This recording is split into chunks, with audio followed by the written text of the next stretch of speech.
வணக்கம். இன்று டிஎம்எஸ் ஐயா அவர்களின் தீவிர பக்தரும் சிறந்த பாடகருமான அன்வர் அவர்கள் நம்மோடு தொலைபேசியில் இணைந்துள்ளார். அவரோடு ஒரு நேர்காணல் காண்போம். வணக்கம் சார். வணக்கம் ஐயா. உங்களை பற்றி நீங்களே ஒரு சிறு அறிமுகம் படுத்திக்கங்க சார் நேயர்களுக்காக. நான் சென்னையில் இருக்கிறேன். சரி சார். என்னுடைய முழு பெயர் முகமது அன்வார். இப்போது எனக்கு வயது 68. 68? ஆமாங்க. சரி சார். நான் கிட்டத்தட்ட 45 வருஷம் மேடை நிகழ்ச்சிகள் இருந்து முகமது ரஃபியுடைய பாடல்களை தொடர்ச்சியா இன்னி வரைக்கும் பாடிட்டு வரேன். சரி சார். நிகழ்ச்சி பணம் சம்பாதிக்கிறதுக்காக இல்லை, பெரிய பெரிய கட்டிட நிதி, ஆஸ்பத்திரி கட்டிடம், ஸ்கூல் இதற்காக நல்ல காரியங்களுக்காக நான் பாடிட்டு வரேன். எனக்கு கிட்டத்தட்ட 60 இந்த கேலிக்கட்ல இருந்து வராங்க. சரி சார். கொஞ்சம் விட்டு விட்டு வருது. இப்போ எப்படி இருக்கு? பரவாயில்ல சார். கொஞ்சம் கதவு திறந்துட்டு வெளியே வரணுமா? வெளியே வந்துட்டாங்க நல்லா இருக்கும்னு நினைக்கிறேன்.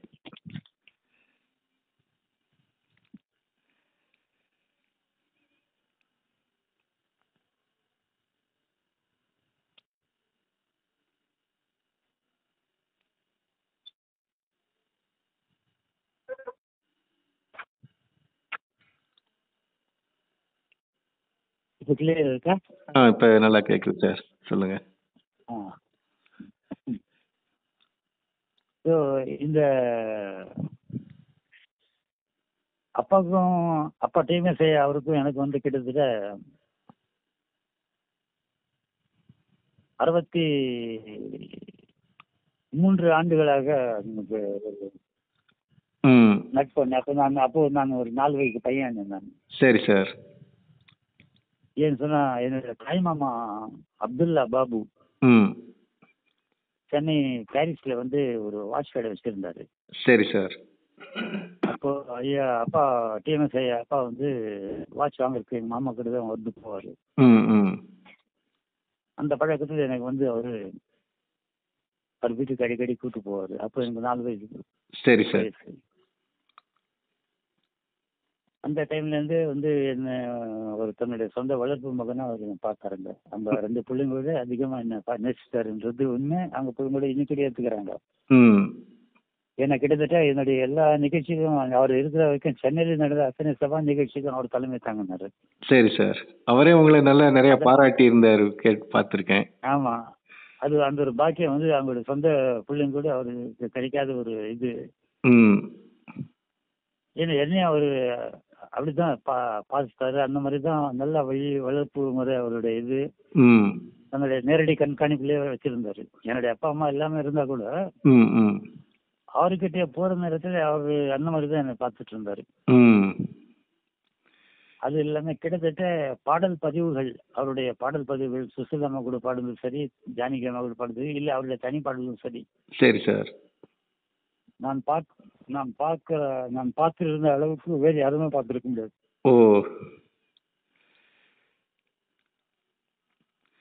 நிறைய ரெக்கார்டிங்ஸ் பார்த்திருக்கீங்க? ஆமா. இரவு நேரத்துல ரெக்கார்டிங் எல்லாம் முடிச்சுட்டு திருப்பி வீட்டுல விட்டுட்டு தான் நான் திரும்பி போவேன். அவருடைய கார் டிரைவரே சுப்பராமன் ஒரு டிரைவர் இருந்தாரு. சுப்பராம். சரி சார். அவரும் சௌராஷ்டிரக்காரர் தான். அவர் நாங்க எல்லாம் சின்ன வயசுல சித்தப்பான்னு போடுவோம். அவருக்கு பெரியமேட்ல தான், சென்னை பெரியமேட்ல தான் எங்க வீடு. அங்க கொண்டு விட்டுட்டு போயிடுவாரு. சரி சார். 2013 அப்பா இறந்ததுக்கு அப்புறம் 2 நாள் வச்சிருந்தாங்க அப்பாவுக்கு. அந்த 2 நாள் நான் பால்ராஜ், செல்வகுமார் 2 பேருக்கு நடுவில் நானும் உட்காந்துட்டே இருந்தேன். கட்சியில் அடக்கம் பண்றவருக்கு நான் கட்சியில இருந்தேன். இப்ப கூட மாசத்துக்கு 1 முறை 2 முறை வீட்டுல போயிட்டு பால்ராஜ், செல்வகுமார் பிள்ளைங்க எல்லாரும் பார்த்துட்டு வரேன். சரி சார். மூத்த அக்கா மல்லிகா இப்ப அமெரிக்கால இருக்கிறாங்க, பொண்ணு வீட்டுல இருக்காங்க. அநேகமா ஜூன் மாசம் வந்துருவாங்க. அப்படியா? ஆமா. இப்ப ஐயாவோட நீங்க நெருங்கி பழகி இருக்கீங்க. அவரோட பழகினதுல ரொம்ப சுவையான சம்பவங்கள் ஏதாவது இருந்ததுன்னா சொல்லுங்க சார். உங்களால மறக்க முடியாத சம்பவங்கள். அவர் வந்து தீவிர நம்முடைய அந்த அந்த சாய்பாபா பக்தர். ம், ம். முருக கடவுள் மேலே அவருக்கு வந்து தமிழ் உடைய முருக கடவுள் மேலே அளவு கடந்த பற்று அதிகம் இருக்கு. ஆமாம் சார். அதே நேரத்தில் இன்னொன்று என்ன வித்தியாசம்னா, அவர்கிட்ட நான் பார்த்தது, ம், நான் ஒரு முஸ்லீம் என்ற முறையில் சொல்லலை, ம். அவர் ஒரு சௌராஷ்டிரா பிராமணன் இருந்து கூட அவர்கிட்ட வந்து அந்த சமய பாகுபாடே கிடையாது அவர்கிட்ட. ஆமா, ஆமாம் சார். நானும் தெரிஞ்ச அளவுல அந்த மாதிரி தான் இருந்திருக்காரு. சுத்தமா கிடையாது. எல்லா கடவுள் மேலும் பாடி இருக்கிறாரு. ஆமா. அவர்கிட்ட சுத்தமா அது பிடிக்கவும் பிடிக்காது. யாராவது அந்த மாதிரி பேசினா கூட பிடிக்காது, அழுதுட்டாரு, ம், போடுவாரு. ம். அந்த மாதிரி எனக்கு அந்த ஒரு சம்பவத்துல ஒரு சின்ன நிகழ்ச்சி உண்மையான சம்பவம் நடந்தது சொல்றேன். சொல்லுங்க சார். எனக்கு ஒரு நாள் அவர் என்ன சொன்னாரு, போன்ல கூப்பிட்டாரு. இந்த மாதிரி இன்னொரு அப்புறம் சின்ன வயசு தான், அந்த மாதிரி எனக்கு வீட்டுக்கு வரியான்னு கேட்டாரு. என்னப்பா அப்பான்னா கூப்பிடுவேன். என்னப்பா அப்படி ஒன்றும் இல்லைடா, இந்த மாதிரி சாய்பாபா வந்து வீட்டுக்கு வராரு. அவர் பொதுவாக அவருடைய இடத்துலயும் மற்ற இடத்துல அவருக்கு நேரடியே பார்க்கறதே கஷ்டம். ஆமா. அவரே என் வீட்டுக்கு நேரம் வர்ற தெரிஞ்சது ஒன்று பார்க்கறதுக்கு உனக்கு வசதியா இருக்கும். அதனால யாருமே கூப்பிடல, உன்னுடைய ஞாபகம் எனக்கு வந்தது. சரி என் பிள்ளைய காட்டலாம் வர அப்படின்னு சொல்லிட்டு. சரி சார்.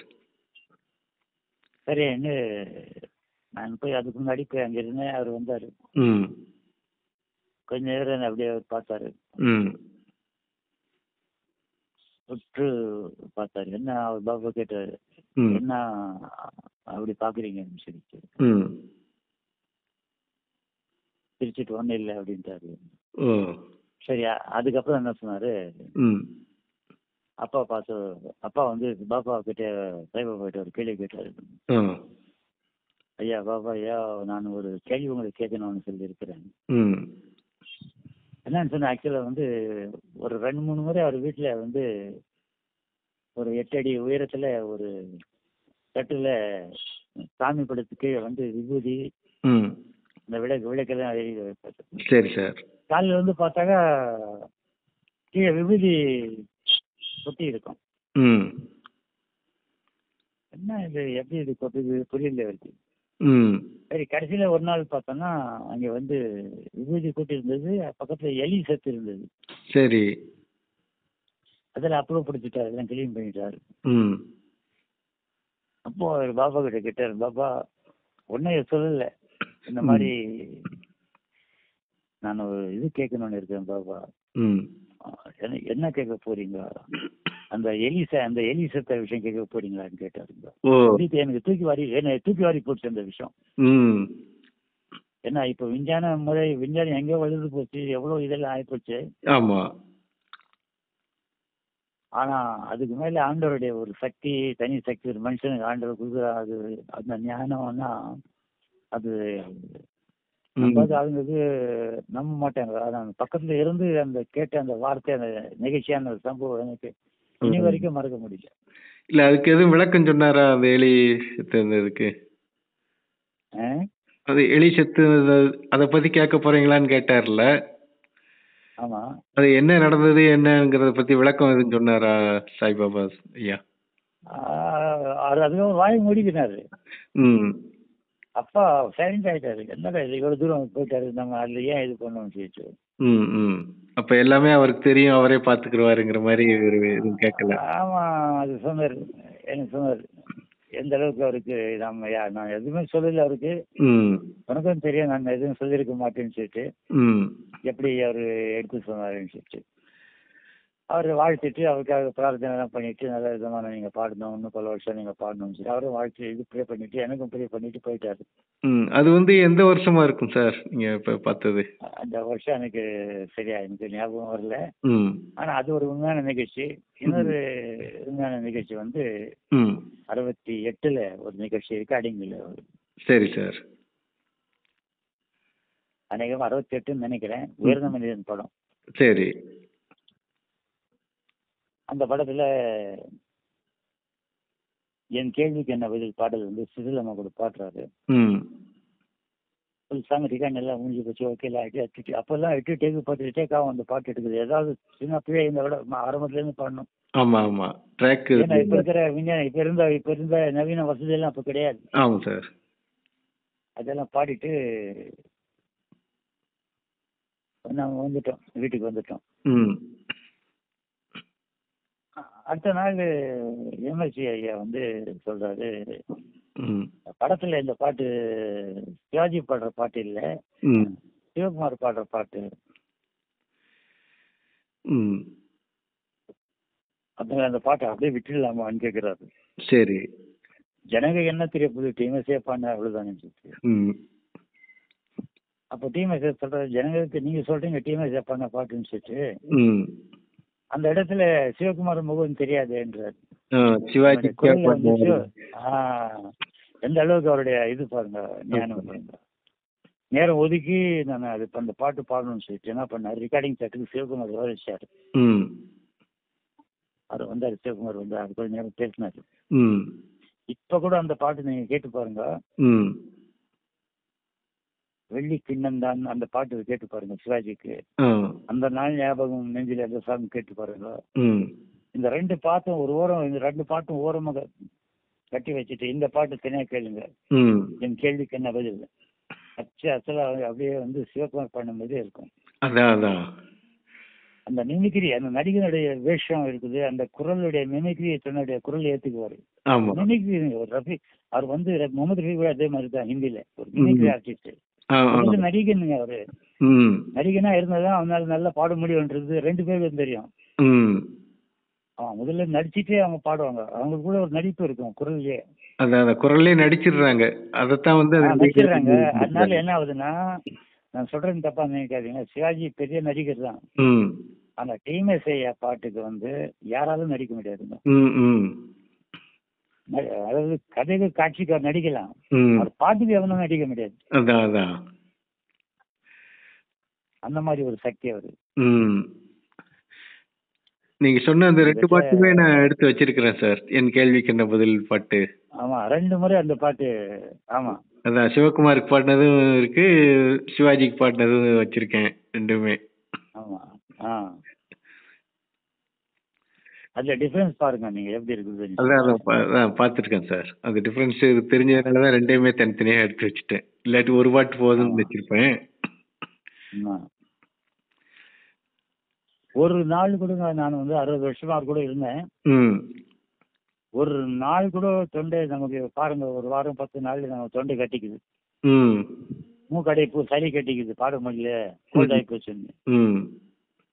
அவருக்கு அந்த என்னுடைய 60 வருஷ அனுபவத்துல ஒரு நாள் ஒரு வீட்டுல வந்து இதுக்குன்னு இருந்தது கிடையாது, இந்த மாதிரி ஆயிடுச்சுன்னு இருந்தது கிடையாது. அதுதான் அவருக்கு வந்து மொத்தம் 2 பொண்ணு பசங்க, 3 ஆம்பளை பசங்க. மூத்தவர் வந்து பால்ராஜ் கிடையாது, மூத்தவர் வந்து பால சுப்பிரமணி. ஆமா, இறந்துட்டார்ல. ஆமா, சின்ன வயசுல அவருக்கு வந்து உடம்பு சரியில்லாம இறந்துட்டாரு. ஆனா இப்ப இருக்கிற மூத்தவர் வந்து பால்ராஜ். மூத்த அக்கா வந்து மல்லிகா, இப்ப அமெரிக்கால இருக்காங்க, ஜூன்ல வர போறாங்க. அவங்களுக்கு சின்னவங்க வந்து சந்திரிகா, ஏற்கனவே இறந்துட்டாங்க, 15-20 வருஷம் ஆகுது. சந்திரிகா எல்லாம் ஃபேமிலி, பெரிய ஃபேமிலி, எல்லாரும் செட்டில் ஆயிட்டாங்க. அவங்களுக்கு எல்லாருக்கும் வீடு, எல்லாருக்கும் வசதி பண்ணி கொடுத்துட்டாரு. நிறைய பேருக்கு வந்து அப்பா வந்து ரொம்ப செலவு பண்ண மாட்டாரு, சிக்கனம் அப்படின்னு நினைப்பாங்க. நான் கூட இருந்து பக்கத்துல இருந்து அவர் பார்த்த வரைக்கும் அவருடைய தாராளத்தன்மை, அவருடைய தர்மத்தன்மை வந்து நான் நிறைய பார்த்துருக்கேன். ஏன்னா எந்த இடத்துல எப்படி செய்யணும்ன்றது அவர்கிட்ட இருந்தது. யாராவது பார்க்கணுன்றதுக்காக செய்யறாங்க பாத்தீங்களா, அப்படி இல்லைங்க. அவரு தேடிட்டு போவார், இவர் தேடிட்டு போய் செய்வார். அந்த மாதிரி அவர்கிட்ட இருந்து அந்த காலத்துல வந்து அதிகபட்சமா அவர் வாங்கின காசு வந்து எங்க இருக்குதான், ஒரு பாட்டுக்கு 3000 ரூபாய். சிவாஜி பாட்டுக்கெல்லாம் 1500 ரூபாய், அவ்வளவுதான். சுசிலமா 500, 1000 அவ்வளவுதான். எம்ஜிஆர் பாட்டுக்கு தான் எல்லாமே. நடிகருக்கு எல்லாருக்கும் நல்ல பேமெண்ட், நல்ல சம்பளம். ரெக்கார்டிங் ஆனா கூட எம்ஜிஆர் இருப்பாரு இங்க, ரெக்கார்டிங் பாக்கிறதுக்கு வருவாரு. ஐயா பாடுறதுல எதுவுமே அது குறை சொல்ல மாட்டாரு. வெறும் அந்த பாடல் ஆசிரியர் வராது பாருங்க. அந்த பாடல் ஆசிரியருக்கு மட்டும் சில கருத்துக்கள் சொல்லுவாரு. வார்த்தைகள் வந்து ஜனங்களுக்கு போய் சேர்ற மாதிரி என்ன எழுதிக்கிறார் பார்க்குவார். பார்த்துட்டு இந்த வார்த்தை இப்படி போடுங்க அப்படி போடுங்க. இது சொல்றதுதான் வார்த்தை. கவிஞர் என்ன எழுதினாலும் இது சொல்றதுதான் வார்த்தை அதுக்குள்ள இருக்கும். ஏன்னா மக்கள் கிட்ட போய் சேரணும். ஆமா. இன்னைக்கு டிஎம்கே வந்து டிஎம்கே அண்ணா காலத்துல இருந்து இன்னி வரைக்கும் ஸ்டாலின் வரைக்கும் டிஎம்கே இருக்குதுன்னா அது எம்ஜிஆர் தாங்க காரணம். அவருடைய விடாமுயற்சி, கஷ்டம், கட்சிக்காக உழைப்பு இதெல்லாம் பண்ணிட்டு இன்னைக்கு அவங்க எல்லாம் சொகுசான வாழ்க்கை வாழ்றதுக்கு எல்லாம் காரணம் வந்து எம்ஜிஆர் தான். எம்ஜிஆர் அந்த வாழ்க்கை வாழலை. தன்னுடைய சொந்த வீடெல்லாம் வந்து எழுதி கொடுத்துட்டாரு. ஆனா இந்தியாவிலே இன்னைக்கு 7வது 8வது கோடீஸ்வரம் வந்து டிஎம்கே ஆளுங்க தான். என்ன காரணம்னாக்கா எம்ஜிஆருடைய கடின உழைப்பு. அது யாருமே மறுக்க முடியாது. எம்ஜிஆர் இல்லைனாக்க கலைஞர் சிஎம் ஆயிருக்க முடியாது அந்த காலகட்டத்துல. அண்ணா இறந்த உடனே அடுத்த இடம் வந்து நெடுஞ்செழியன். ஆமா, நெடுஞ்செழியன் தான் வருவான்னு பெரும்பாலும் எதிர்பார்த்தாங்க. எல்லாமே இது பண்ணிட்டு இருந்தாங்க. ஆனா எம்ஜிஆருக்கு வந்து தனியா யோசிக்கிறாரு. அதாவது நெடுஞ்செழியன் வந்து அவ்வளவு வேகம் கிடையாது. கலைஞர்கிட்ட இருந்து பேசுற திறமை இருக்குது, நிர்வாக திறமை இருக்குது. இது பண்ணா என்ன சிஎம் ஆகுன்னு என்னன்னு யோசிக்கிறாரு. கலைஞர் தனியா யோசிக்கிறாரு. எல்லா எம்எல்ஏ அவர் பக்கம் இருக்கிறாங்க. அப்பெல்லாம் வந்து இந்த மாதிரி கிடையாது. வேலைக்கு போற ஆளுலாம் கிடையாது. மனசாட்சிக்கு பயந்து இருக்கிற ஆளுங்க அப்பெல்லாம் அந்த காலத்துல எல்லாம். இப்பதான் வந்து விபச்சாரம் மாதிரி ஆயிப்போச்சு எம்எல்ஏட. ஆமா. அப்போ என்ன ஆச்சு, எம்ஜிஆர் வந்து கலைஞர் கூப்பிடுறாரு பங்களாக்கு. கலைஞர் போறாரு. இந்த மாதிரி என்னோட விருப்பம் இருக்கு, உங்க விருப்பம் என்னன்னா அவர் தயங்குறாரு. இல்ல சொல்லுங்க. அப்ப சொல்றாரு, இல்ல எம்எல்ஏங்க எல்லாம் வந்து சில கோஷ்டி எம்எல்ஏ ஒரு 10-15 பேர் வந்து ஸ்டாலின் பக்கம் இருக்கிறாங்க, மிச்சம் எல்லாம் வந்து நெடுஞ்செழியன் பக்கம் இருக்கிறாங்க அப்படின்னு சொல்லி. அதெல்லாம் விட்டுருங்க, யார் பக்கமும் அது இருக்கட்டும். நீங்க ஆகணும்னு நான் விரும்புறேன், உங்களுக்கு விருப்பம் இருக்குதா? ஏன்னா நீங்க வந்து நிறைய சட்ட திட்டங்கள்ல நிறைய கொண்டு வரீங்க, ஜனங்களுக்கு இருக்கிற மாதிரி நிறைய உங்க காலத்துல செய்வீங்கன்றதுக்காக நான் விரும்புறேன். நண்பரா இருந்துட்டு எத்தனை சினிமா வச்சு என்னை ஆளாகினீங்க, சினிமால என்ன முகம் காட்டினீங்க, அரசியல்ல உங்களுக்கு ஒரு அந்த நாற்காலி உட்கார வைக்கணும்னு ஆசைப்படுறேன் அப்படின்னாரு. சரின்னு ஒத்துக்கினாரு. ஒத்துக்கின அவர் என்ன பண்ணாரு, எஸ்எஸ்ஆர் சொன்னாரு, ஒன்னு எம்எல்ஏ கூப்பிட்டுக்கினேன். நெடுஞ்செழியனுடைய எம்எல்ஏ மொத்த பேர் கூட்டின்னு பங்களாக்கு வந்துருக்காரு. அவர் கூப்பிட்டு யாருங்க தடுக்க முடியும்? அவருடைய அடி யாரும் வாங்க முடியும்? அவரு ஒரு பாடி பில்டர். ஆக்சுவலா எம்ஜிஆர் வந்து மல்யுத்த எல்லா சகல வித்தியும் தெரிஞ்சிருந்த அவரு. விரல் சாதா விரல்ல சாவடிச்சிருக்காரு மனுஷன். அவரு நம்முடைய கை விரல் பார்த்தீங்க, ஒரு விரல் சாவடிச்சிருக்காரு. அந்த மாதிரி ஆண்டவர் அவருக்கு அந்த மாதிரி சக்தி கொடுத்துருந்தாரு. டெய்லி எக்ஸசைஸ் பண்றாரு. எல்லாமே வந்து வருடத்துக்கு முன்னாடியே பத்திரம் ரெடி பண்ணி வச்சிருந்தாரு. அவரு நெடுஞ்செழியன் கொடுத்தாரு, படிச்சு பாருங்க. படிச்சு பார்த்தாரு. நாமினேஷன் அவரே கையெழுத்து போட்டு இருக்குது. அதுக்கப்புறம் ஒரு மொத்த எம்எல்ஏ கையெழுத்து போட்டாங்க. அந்த கவர்னர் போய் ரெடி ஆயிட்டு கலைஞர் சீமா ஆக்கி அந்த அழகு பார்த்தவரு எம்ஜிஆர் தான். தன் நண்பன் வந்து சீமா இருந்துச்சு. கொஞ்சம் காலகட்டம் 72ல வந்து கொஞ்சம் பிரச்சனை வந்துச்சு. அப்படி இப்படின்னு வந்தது. கொஞ்சம் பண ஆசை அவருக்கு கொஞ்சம் அப்படி வந்தது. எம்எல்ஏ கதையெல்லாம் பிடிக்காது. இந்த மாதிரி அரசியல் ஜனங்க காசு சம்பாதிக்கிறது இந்த இது எல்லாம் இருந்துச்சு. அது நோட்டம் பார்த்துன்னே இருப்பாரு. அது சில விஷயத்துல வந்து அது அப்படியே பெருசாகி போச்சு. கட்சியை விட்டு நீக்கினாரு. நீக்கின உடனே ராஜாஜி சொன்னாரு, எம்ஜிஆர் நீக்கிந்து கலைஞர்கிட்டே சொன்னாரு, இது தப்பு, நீங்க நீக்கினது வந்து அண்ணாவே கட்சி நீக்கின மாதிரி அப்படின்னாரு. சரி, எப்படி எப்படியோ போய் என்ன ஆகி போச்சு. இன்னைக்கு வந்து கட்சி போயிடுச்சு. வந்து அப்பா டிஎம்எஸ் ஐயா கூட சம்பந்தம் இல்லைன்னா கூட எதுக்கு இதெல்லாம் சொல்றேன்னா, அவருடைய ஆட்சிக்கு எம்ஜிஆர் எவ்வளவுக்கு எவ்வளவு காரணமா இருக்கிறாரோ அதுக்கு மேல ஒரு படி கூட வந்து டிஎம்எஸ் பாடல்கள் அவருடைய டிஎம்கே வளர்ச்சிக்கு முக்கிய காரணம். இன்னைக்கு வரைக்கும் அந்த பாட்டு எல்லாம் கேட்டு பாருங்க. அந்த கம்பீரம், அந்த துணிச்சல, அந்த கட்சியுடைய கொள்கைகள் எல்லாமே வந்து அப்பா வந்து அப்பவே பாடிட்டோம். டிஎம்கேக்கும் சரி ஏடிஎம்கேக்கும் சரி 2 பேருக்குமே அவர் தான் தூக்கி விட்டாரு. ஆமா ஆமா. ஏடிஎம்கேன்றது கிடையாதுங்க. டிஎம்கே தாங்க மெயின். ஏடிஎம் வந்து அதுக்கப்புறம் கோவத்துல வந்த கட்சி தவிர ஆமா. மனசுக்குள்ள 2 பேருக்குள்ள தான் அந்த இது இருந்தது. ஆனா ஜனங்க அந்த கட்சியில இருக்கிற அமைச்சருங்க வந்து 2 பேரும் சேர விடல. ம். ஒரு 13 வருஷம் எம்ஜிஆர் இறந்த வரைக்கும் வனவாசம் தான் இந்த கலைஞர். கட்சி ஆமா. வரைக்கும் வர முடியாது. அதான். அதனால வந்து அவருக்கு எம்ஜிஆருக்கு வருத்தமா இருந்தது. கட்சியில உயிர் போற டைம்ல தான் அவர் தான் முதல்ல கூப்பிட்டாரு கலைஞர் என்ன பார்க்கணும். ம். கட்சி கட்டத்தை இருந்து கலைஞர் போய் பார்த்துட்டு முதல்ல வந்துட்டாரு. ஏன்னா அதுக்கப்புறம் கூட்டம் சேர்ந்து கேட்க கலாட் ஆகும் சொல்லிட்டு முதல்ல பார்த்துட்டு வந்துட்டாரு. ஓ. அதுக்கப்புறம் ஜெயலலிதா வந்தாங்க. ஜெயலலிதா வர டைம்ல 2 முறை ஜெயிச்சிட்டாரு. ம். எம்ஜிஆரோட செல்வாக்கு யாருக்கும் கிடையாதுங்க. ஆமா, ஆமா. இனி வரைக்கும் எவனும் வரப்போறது இல்லை. எல்லாம் வருது இல்லை என்னன்றது. அதான். அதுல வந்து எம்ஜிஆரோட செல்வாக்குல வந்து அப்பாவுடைய பாடல்கள் அந்த இது வந்து சரிசமமா பங்கு வகிக்குதுங்க. அதுல வந்து ம். சந்தேகமே கிடையாது. அது ஒரு முக்கியமான காரணம் நீங்க வச்சுக்கோங்க. ம். எம்ஜிஆருடைய பேர்ல வந்து டிஎம்எஸ் தவிர்த்து எம்ஜிஆர் இல்லை, எம்ஜிஆர் தவிர்த்து டிஎம்எஸ் இல்லை. 2 கலந்ததுதான். அதான், அதான். இது ஒரு முக்கியமான பாயிண்ட். ஆமா. இல்ல எம்ஜிஆருக்கும் சரி, என்னுடைய சிவாஜி இல்ல சிவாஜிக்கும் சரி, எம்ஜிஆருக்கும் சரி. ஆனா டிஎம்எஸ் பாடலைன்னா வேற யார் பாடினாலும் அது அந்த பாட்டு ஏதோ தனியா ஒரு வர்ற மாதிரி இருக்கு. அப்படியே அவங்க பாடின மாதிரி இல்ல. ஆமா, அது வந்து யாரோ போட்டே பாடின மாதிரி இருக்குங்க பாடினாங்க. இந்த அரவாணிங்க பாடின மாதிரி இருக்கும். அதான், அதான். இவர் பாடின அந்த கம்பீர அந்த ஆம்பளை குரல் தெய்வீக குரலுங்க இதெல்லாம். நிச்சயமா சார், தெய்வத்தின் குரல்னே சொல்லலாம்.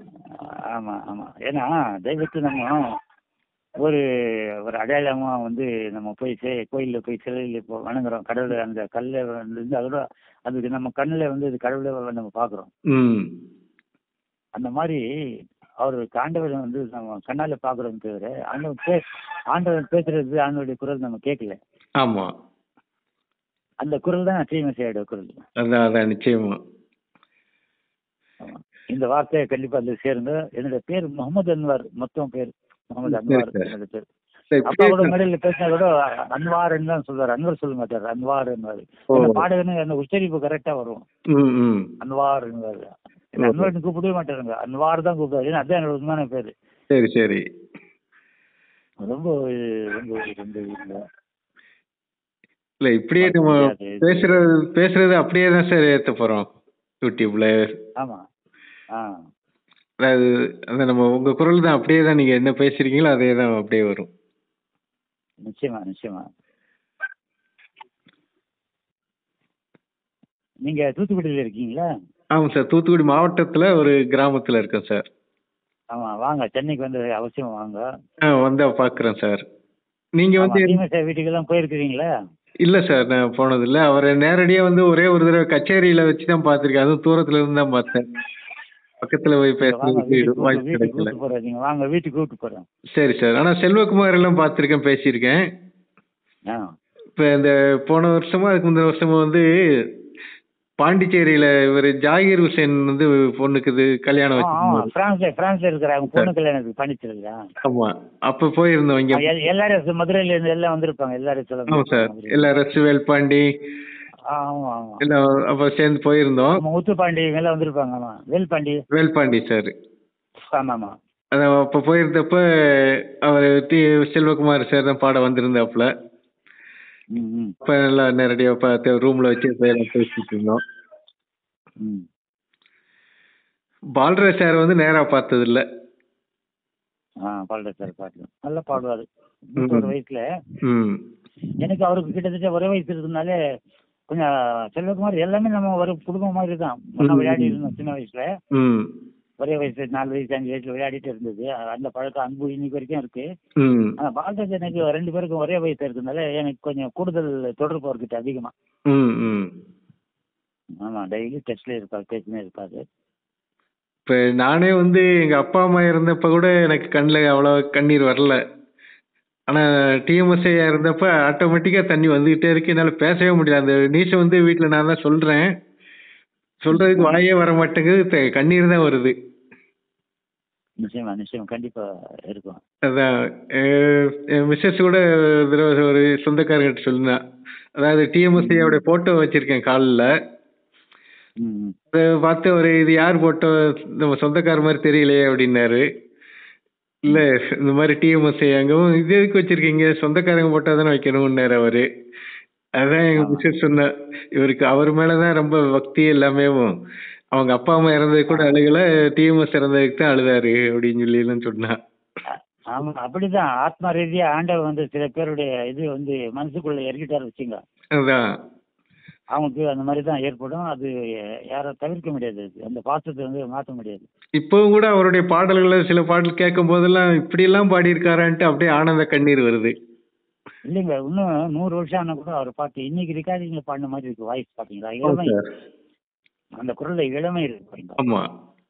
அந்த இளமை, அந்த காதல், அந்த குரல்ல இருக்கிற காதல் யாருக்குமே கிடையாதுங்க அது. அதான் அதான். எந்த சூழ்நிலைக்குனாலும் அவருடைய பாட்டு ஆமா, நமக்கு அந்த துணைக்கு வருது. காதல், அந்த காமம், சுகம் அதான். அனைத்துமே அந்த குரல் இருக்குது. ஆமா சார். அவருடைய குரல் சக்தியும் இருக்குது, பக்தியும் இருக்குது அவருடைய குரல்ல. ஆமா. அதுவும் யாருக்கு பாடினாலும் கரெக்டா பொருந்தது பாருங்க. எந்த நடிகருக்கும். ஆ. அவர் சும்மா ஒப்புக்க மாட்டாரு. திருப்தி இல்லைன்னா பாடி பாடி ம். கடைசியில அவருக்கு ஓகே திருப்பி தான் வருவாரு. அதான். அது ஒரு இது லிஸ்ட் தயார் பண்ணி இது பண்ணாங்க. இந்த டிஎம்எஸ் பக்தர்கள் பேரவையில இருந்து ஒரு குரூப் வச்சிருக்காங்க. WhatsApp group. சரி. சரி, அந்த வேல்பாண்டி சார் தான் வச்சிருக்காரு.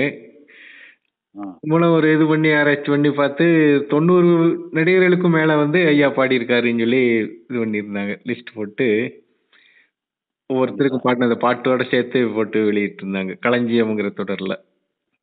ம். அதுவும் யூடியூப்ல எல்லாம் இருக்கு சார். சந்தோஷம். ம். இப்ப ஆனா நீங்க சென்னைக்கு வந்து அவசியமா வாங்க. நிச்சயம் வர்றேன் சார். இல்ல இப்ப நம்ம நீங்க அப்பா வீட்டுக்கும் போயிடலாம். அதான் நீங்க நல்ல பாடகருங்கிறதுனால ஐயாவுடைய பாடல்கள்ல உங்களுக்கு பிடிச்ச ஏதாவது ஒரு சில வரிகளை மட்டும் பாடி காட்டுங்க சார். என்னால அவர் பாட்டு நான் ரவி பாட்டு தான் பாடுறது. ம்.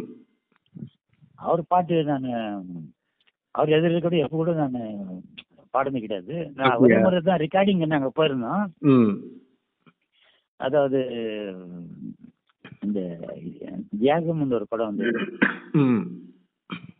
அதுல அவர் கூட தான் இருந்தேன். ஒரே நாள் 2 பாட்டு ரெக்கார்டிங் ஆச்சு. ஒண்ணு வந்து தேன்மல்லி பூவே, ம். ஜானகியோட. அது வந்து ஆமா ஜானகியோட பண்ணாரு. அப்போவே அடுத்த பாட்டு வந்து சோழ சங்கம் வச்சாங்க. நல்லவருக்கெல்லாம் சாட்சிகள் இருந்து ம். ஒன்று மன சாட்சி. ம். அந்த பாட்டுக்கு முன்னாடி வந்து அந்த ஹம்மிங் வந்து அவர் சொந்தமா போட்டது டியூன். அப்படியா? இந்த ரிஹர்சல் நடத்துற நேரத்தை அவரே இளையராஜா சொன்னாரு. ம். தம்பி இந்த மாதிரி இந்த பாட்டுக்கு முன்னாடி அந்த பாட்டு மொக்கையா நம்ம தொடங்குறதுக்கு முன்னாடி ம். அந்த சோகமான பாட்டுக்கு முன்னாடி இந்த ஒரு ஹமிங் கூட சேர்த்து போட்டா பாட்டுக்கு ஒரு உயிரோட்டமா இருக்கும் அப்படின்னாரு. ம்.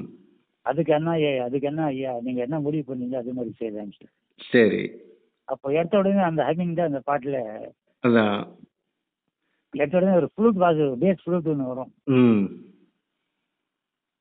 அப்ப அந்த ஹமிங் வந்து உட்காந்து இருக்கிற டைம்ல நான் இருக்கிறேன், ம். பால்ராஜ் எல்லாம் உட்காந்து இருக்கிறோம் அந்த ரெக்கார்டிங் தியேட்டர்ல அந்த ம். அந்த ஒத்திகை பாக்குற நேரத்துல. ஸ்டுடியோல. ஆமா ஸ்டுடியோல ஒத்திகை முடிச்சுட்டு ரெக்கார்டிங் எல்லாம் முடிஞ்சதுக்கு அப்புறம் வீட்டுக்கு நம்ம வந்துட்டோம். ம். நைட்டு நான் அப்பா கிட்ட சொன்னேன். அந்த கார்ல அதே நான் முணுமுணுத்துனே வந்தேன். அந்த ஹமிங் முணுமுணுத்துனே வந்தேன். ம். அப்பா சிரிச்சுனே வந்தாரு. ம்.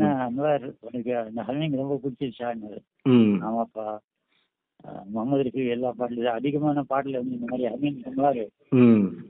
நீங்களும் அதே மாதிரி பண்ணிருக்கீங்கப்பான்னு சொல்லிட்டு அப்படின்னு சொல்லிட்டு சரின்னு வீட்டுக்கு வந்துட்டு சரிப்பா நான் நைட் ஆயிடுச்சு நான் கிளம்புறேன் இன்னைக்கு வரேன்ப்பா அப்படின்னு சொல்லிட்டு சரி போறதுக்கு முன்னாடி அப்பாவுக்கு ஒரு ஆசை இருக்குது அப்படின்னாரு. என்னப்பா சரி. அப்படின்னு அந்த ஹமிங் மட்டும் பண்ணிட்டு போ அப்படின்னாரு.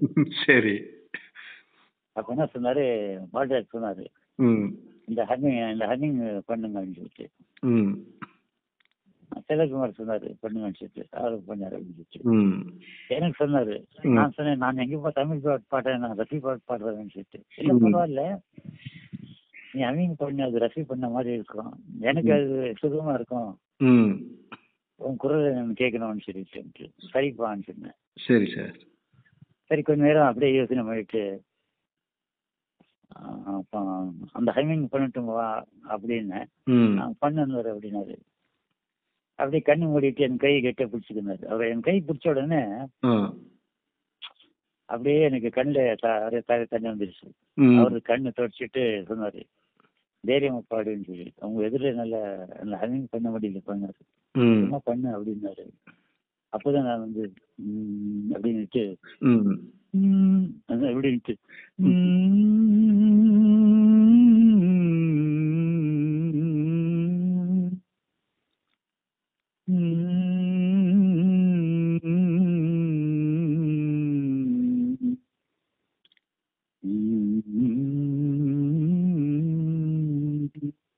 அப்படின்னு ம் அந்த அந்த அவர் அப்படியே humming கட்டி தொடர்ந்து பிடிச்சி அப்படியே ஃப்ளூட் வரும். இந்த ஹம்மிங் தொடர்ந்து அப்படியே ஃப்ளூட் வரும். ஆமா பேஸ் ஃபுல் வரும். ஆமா. ஆமா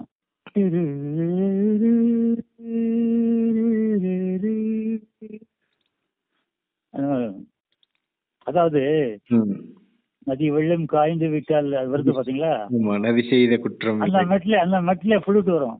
ஆமா. அந்த மெட்டு பாத்தீங்கன்னா அந்த ஃப்ளூட் சவுண்ட் ஒரே மாதிரி இருக்கும். ம் அப்படியே கட்டி பிடிச்சிருந்தாரு அந்த ஹமிங் கேட்டுட்டு. ம் ம் அவ்வளவு உன்னிப்பா வந்து ஒரே இதுல நீங்க மைண்ட்ல ஏத்திக்கிங்கன்னு சொல்லிட்டு. ம் அந்த மாதிரி எல்லாம் ஒரு காலகட்டம், ஒரு கள்ளக்கபடம் இல்லாத காலகட்டம். அந்த மாதிரி ஆளுங்க ஜனங்கள்லாம் நாட்டுல இல்லை, அங்க போயிட்டாங்க. அதான். அதனால நாட்டுக்கு சனியம் தரித்திரம் பிடிச்சி போச்சு. ஒற்றுமை இல்லை, பாசம் இல்லை, வளர்ச்சி இல்லை. ம் உலக நாட்டுக்குள்ள நம்ம நாடு வந்து ரொம்ப பின் வாங்கிடுச்சுங்க. மரியாதை இல்லைங்க. எல்லாமே வேடிக்கை சிரிக்கிறாங்க நம்ம நாட்டை பார்த்தாவே. அதான் அதான் எல்லாமே பிசினஸ் ஆக்கிட்டாங்க. பணம் தான். எல்லாமே ஆயிடுச்சுங்க. குறிப்பிட்ட ஆளுக்காக நாடு போயிட்டு இருக்குங்க. அதான். 2 பேர் வாழ்றதுக்காக ஒட்டுமொத்த உலகமே வந்து இந்தியாவே வந்து நாசமாகிட்டு இருக்கு. அதான். இப்ப இவரு இதெல்லாம் முகமது ரஃபி கூட நம்ம டிஎம்எஸ் ஐயா ரொம்ப பாராட்டி ஒரு சொல்லியிருந்தார் சார். ஆமா அதாவது இந்த 70களில் வந்து 2 பேருமே இங்க இவர் ஃபேமஸா இருக்காரு, ஹிந்தியில வந்து முகமது ரஃபி ஃபேமஸா இருந்தார்ல. ஆமா என்னோட மேடையில் அவர் பேசியிருக்காரு என்ன. ஆ ஆ அப்படியா? ஆமா வடக்கையும் தெற்கையும் 2 கொள்கை மாறி மாறி இது வந்து ஆமா அதான் பேசியிருக்காரு. ஆனா அவரு முகமது ரஃபி வந்து தெலுங்கு, மலையாளம், கன்னட படங்கள்ல எல்லாம் பாடியிருக்காரு. ஆமா. அப்ப வந்து அவர்கிட்ட கேட்டிருக்காங்க, பத்திரிகையாளர்கள் கேட்டிருக்காங்க. அதாவது இந்த மாதிரி தெலுங்கு, மலையாளம், கன்னடத்துல எல்லாம் பாடிட்டீங்க, தமிழுக்கு மட்டும் ஏன் நீங்க போகல அப்படின்னு கேட்டிருக்காங்க. ஆமா அப்ப அவர் சொன்னாராம், அங்கே ஒரு சிங்கம் முழங்கிக் கொண்டிருக்கிறது, நான் போக வேண்டிய அவசியம் இல்லை அப்படின்னாராம். ஆமா அது அது ஒரு வந்து கருத்து. இன்னொரு முறை அது ஒண்ணு சொல்லியிருக்காரு. ம் இன்னொரு இடத்துல என்ன சொல்லியிருக்காருன்னா, ம். நான் தமிழ்ல நிறைய பாடி இருக்கிறேன் சார். ஓ அவர் டிஎம்எஸ் பாடுறது நான் பாட்ட மாதிரிதான் சார். நான் நிறைய பாடி இருக்கிறேன், நீங்க கேட்கலையான்னு சொல்லி இருக்கிறாங்க. எல்லாம் ஆச்சரியமா என்னோட நம்ம கேட்காத பாட்டு என்ன படத்துல பாடிருக்கீங்கன்னாக்கா, ம் டிஎம்எஸ் பாடுறதெல்லாம் நான் பாடின பாட்டுதான். ம் அவர் பாடினார்னா அது என்னுடைய குரல் தான் அது அப்படின்ட்டாராம். ம் எவ்வளவு பெரிய பாடகர் முகமது ரஃபி, அதான். உலகம் தெரிஞ்ச பாடகர். ஆமா. எவ்வளவு அந்த ஒரு கலைஞரை விட்டு கொடுக்க மாட்டாங்க ஒருத்தரும் ஒருத்தர். நல்ல கலைஞன், ம் திரை கலைஞன், நல்ல ஒரு கேரக்டர், நல்ல ஒரு குடும்பத்துல பிறந்தவங்க வந்து ஒருத்தருக்கு விட்டு கொடுக்க மாட்டாங்க. அதான்.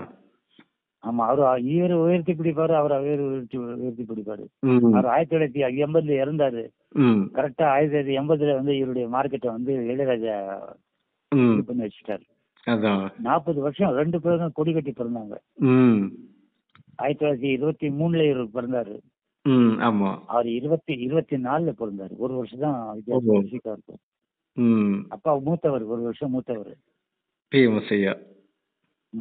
6 மாசம் மூத்தவர். ம் அவர் டிசம்பர் 24 பிறந்தாரு. ஓ இது மார்ச் 24 பிறந்தாரு. ம் இவர் 90 வயசு வாழ்ந்தாரு. அவர் 56 வயசுல இறந்துட்டாரு, ஹார்ட் அட்டாக். ம் ம் சுகர் அதிகமா இருந்தது. எந்த கெட்ட பழக்கம் இல்ல. உலகத்துல வந்து ம் இந்த பூமியில வந்து வானத்துல இருந்து ஆண்டவன் வந்து மனுஷ ரூபத்துல இறங்கினா எவ்வளவு சுத்தமா இருப்பானோ, ம் அதுக்கு அடையாளம் யாருன்னு சொன்னா முகமது ரஃபி தான். ஓ எந்த பழக்கமும் கிடையாது. ம் எவ்வளவு பாடகிங்க எல்லாம் நிக்கிறாங்க, வர்றாங்க, பொம்பளைங்க எல்லாம் எந்த அந்த கண்ணில் எந்த பாவே கிடையாது. அந்த மாதிரி சுத்தமாக ஓ அது ஆண்டவர் ஒருத்தருக்கு ஒரு இது தராதுங்க. அதான் அதான். நீங்க கொடுக்க முடியாதுங்க, அது அவ்வளவுதான். இவரு நம்ம திராவிட செல்வம் சாரோட எப்படி சார் உங்களுக்கு நட்பு? ஐயா வந்து என்னை வந்து அப்பா என்ற ஸ்தானத்தை தான் இப்ப கூப்பிடுவாரு. அவர் ஆமா. வந்து ஒரு 10 7 8 வருஷம் முன்னாடியே ஒரு சென்னையில ஒரு டாக்டர் சிஎன்எஸ் பாடுகிற உங்களுக்கு தெரியும் தெரியும். திருநெல்வேலி. தெரியும் சார். திருநெல்வேலி. அவருடைய கச்சேரிக்காக வந்தாரு. சரி. சிங்கப்பூர்ல இருந்து வந்திருந்தாரு. ம். அந்த கச்சேரிக்கு வந்திருந்தாரு. ம். அங்கே வந்து என்ன பத்தி எல்லாம் பேசினாங்க. ரஃபி ஐயா அப்பா கூட வந்து அன்வர் ம். வளர்ப்பு மகனா இருந்தாரு அப்படி இப்படின்னு உடனே அங்கேயே பேசிட்டு எங்க வீட்டுக்கு வந்தாரு அவரு. சரி. யாரு திராவிட ஐயா வந்தாரு. ம். அன்னிலேருந்து இனி வச்சு கூட என்ன வந்து அப்பா அப்பா தான் கூடுவாரு. எனக்கு அப்பாவோட உண்மையான மரியாதை எனக்கு கொடுத்தாரு அவரு. ம். ம். கராரா பேசுவாரு. ம். கோவம் கூட வரும் அவருக்கு. அவருடைய சுபாவம் வந்து ம். கோவம்னா வந்து சண்டை போடுற கோவம் கிடையாது. அதான். இப்போ பாசத்துல கடினமா பேசுவாரு. சத்தியத்துக்கு மேல ஒரு கோவம் வரும். சத்தியம் மேல அவருக்கு வரும். ம். சத்தியம் மேல நாம இல்லைன்னா அந்த இடத்துல ஒரு கோவம் வரும். ம். நாம சத்தியம் பக்கம் இல்லைன்னா அவருக்கு கோவம் வரும். அதான். அவருடைய சுபாவம் அது. அது எனக்கு ரொம்ப பிடிச்சிருந்ததுனால ம். அது மனப்பொருத்தம் இருந்தால் தான் நட்பு வருது மனுஷனுக்கு. இல்லைன்னா வராது. ஆமா, ஆமா. அது ஆண்டவன் அந்த மாதிரி ஒரு அமைப்பு கொடுத்துருந்தான். அதான் டிஎம்எஸ் ஐயாவுடைய பாடல்களை பூரா உலகம் பூரா எடுத்து போய் எல்லார்ட்டையும் கேட்கணும்ட்டு அவர் பாடுபட்டு. ஆமா, அந்த இடத்துல நானும் அப்பப்போ இது கொடுப்பேன். அவர் செய்யற மாதிரி தொண்டு யாருமே செய்ய முடியாது அப்படின்னு சொல்லிட்டு. அதான் அதான் இந்த பாட்டிலே கீழே போட்டுருவார். டிஎம்எஸ் போல் இது ஒரு பாடகரும் இல்லை, இனிமேல் அவர் போல் ஒருத்தர் பிறக்க போவதும் இல்லைன்னு சொல்லி போட்டுருப்பாரு. இல்ல இல்ல இல்ல எவ்வளவு பூமிக்கு வந்த தெய்வத்தின் குரல்னு போட்டிருப்பாரு. ஆமா, அதெல்லாம் அவங்களுக்கு எல்லாம் மரணமே இல்லைங்க. அவங்க எல்லாம் மரணமே அவங்க எல்லாம் இந்த உலகத்து வாழ்க்கையில இருந்து இடைவேளை விட்டுட்டு ஆண்டவன்கிட்ட ஐக்கியமாயிட்டு தான் பாடின பாடல் வந்து ஆண்டவனோடு சேர்ந்து ரசிச்சுட்டு இருக்கிறாங்க. அவங்க பாட்டு இப்போதான் அவங்க நேரம் கழிச்சிருக்குது. அவர் பாடின பாட்டு கேட்கறதுக்கு இப்போதான் அவருக்கே டைம் கழிச்சிருக்குது. அதான் ஆண்டவனுக்கு. ஆமா, ஆண்டவன் கூட இருந்துட்டு அவர் பாடின பாட்டு கேட்கறாங்க. அவ்வளவுதான்.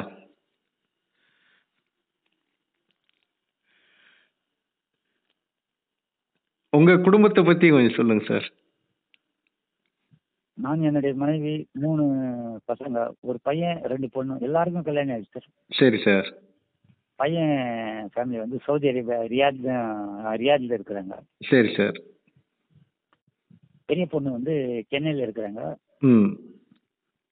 அவளுக்கு ஒரு பையன் ஒரு பொண்ணு இருக்குது. மாப்பிள்ளை வந்து ஒரு பேங்க்ல ஒர்க் பண்றாரு. சரி. கடைசி பொண்ணு வந்து புருஷனோட இதுல இருக்காங்க, ஆஸ்திரேலியா. அப்படியா?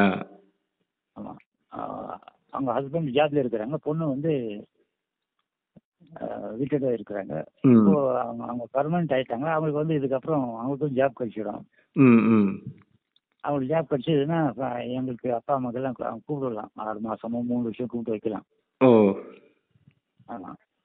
இப்போ என் மருமக வந்து எங்க அப்பா அம்மா கூப்பிடலாம். என் பொண்ணு ஜாப் கிடைச்சிச்சுன்னா எங்களை கூப்பிட்டு வைக்கலாம். ஆனா அவ்வளவு நாள் எல்லாம் இருக்கிறது நமக்கு டைம் இல்லை. ஏன்னா என்னோட நிகழ்ச்சிகள் அவ்வளவு எல்லாம் இருக்குது. இப்பதான் 6 மாசம் முன்னாடி வெளிநாடு எல்லாம் போயிருந்தாங்க. சரி சார். கச்சேரிக்கு போயிருந்தீங்களா? ஆமா, ஃபுல்லா ரஃபி பாட்டுக்காக கிட்டத்தட்ட 20 நாடுகளுக்கு போயிருந்தேன் நான் ஃபுல்லா. அப்படியா? அந்த பேனர்லயே வந்து ஒரு பக்கம் முகமது ரஃபி, இந்த பக்கம் வந்து டிஎம்எஸ் போட்டோ, 2 பேரோட போட்டோ வச்சிருந்தேன். அவரோட மரியாதையை காட்டுறதுக்காக நான் வச்சிருந்தேன். இப்ப இவரு ரஃபி பாடின பாட்டுலயும் ஏதாவது ஒரு சில வரிகள் கொஞ்சம் பாடி காட்டுங்க சார், உங்களுக்கு பிடிச்ச.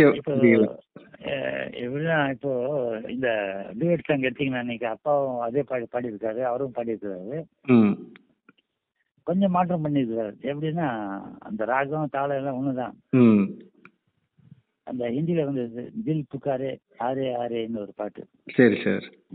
நாணத்தாலே கண்கள் மின்ன மின்ன, அருமையான பாட்டு. அந்த பாட்டு நீங்க கேட்டீங்கன்னா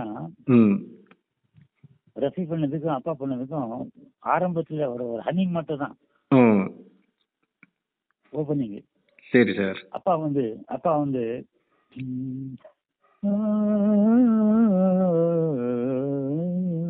அப்படின்னு. ஆமா, ஈரடி இல்ல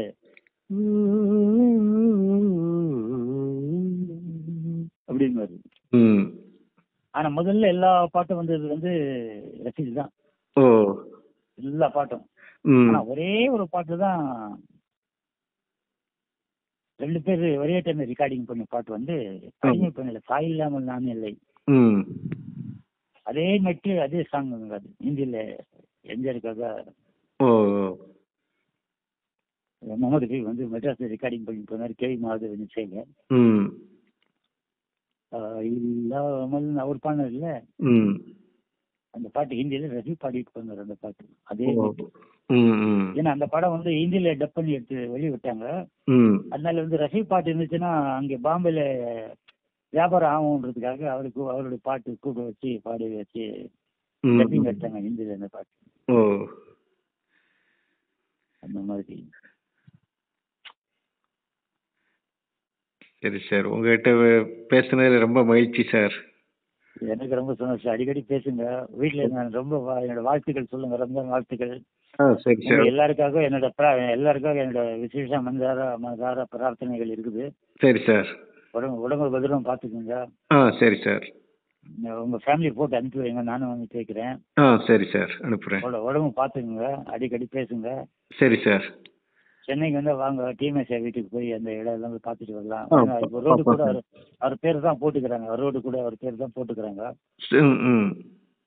டிஎம்எஸ் பிரதான சாலை அப்படின்னு சொல்லிட்டு. ஆமா, பேர் மாத்திட்டாங்க. கலைமாமணி டிஎம்எஸ். ஆமா, அந்த போர்டு கிட்ட எல்லாம் நம்ம நின்று போட்டோ எடுக்கலாம். வீட்டில் போய் அவர் இருந்த இடம் தான் எடுக்கலாம். நாங்கள் சின்ன வயசுல விளையாடின இடம் எல்லாம் இருக்குது, அதெல்லாம் உங்களுக்கு காட்டுறேன். சரி சார். நீங்க வந்தீங்கன்னா ஆமா எல்லாம் பகிர்ந்துக்கலாம். நாங்க இங்க மதுரையில வந்து டிஎம்எஸ் சிலை வச்சிருக்காங்கல்ல, ஆமா, அங்க சிலைக்கு முன்னாடி எல்லாம் போட்டோ எடுத்திருக்கேன் சார். அவர் சிலை திறப்புல இருந்த மறுநாள் போயிருந்தேன். ரொம்ப சந்தோஷம். வாங்க, சென்னைக்கு வந்து வாங்க. சரி சார், நீங்களும் இந்த பக்கம் வந்தீங்கன்னா சொல்லுங்க, வாங்க எங்க ஊருக்கு வந்துட்டு போயிருங்க. நிச்சயமா வரேன். உடம்பு பாத்துக்கணும் நீங்க. சரி சார். ஓகே, வீட்டுல எல்லாருக்கும் என்னோட வாழ்த்து சொல்லுங்க. நன்றி சார். ஓகே, நன்றி. தூங்கிடுங்க, ஆரம்பமா இருக்குது. அதான் உங்களுக்கும் ரம்ஜான் வாழ்த்துக்கள் சார், அட்வான்ஸ் ரம்ஜான் வாழ்த்துக்கள். நன்றி. அதான் நன்றி, மிக்க நன்றிங்க, மிக்க நன்றிங்க, வாழ்த்துக்களுங்க. சரி சார், ரொம்ப நன்றி சார். வணக்கம் வணக்கம் வணக்கம் வணக்கம் வணக்கம் வணக்கம்.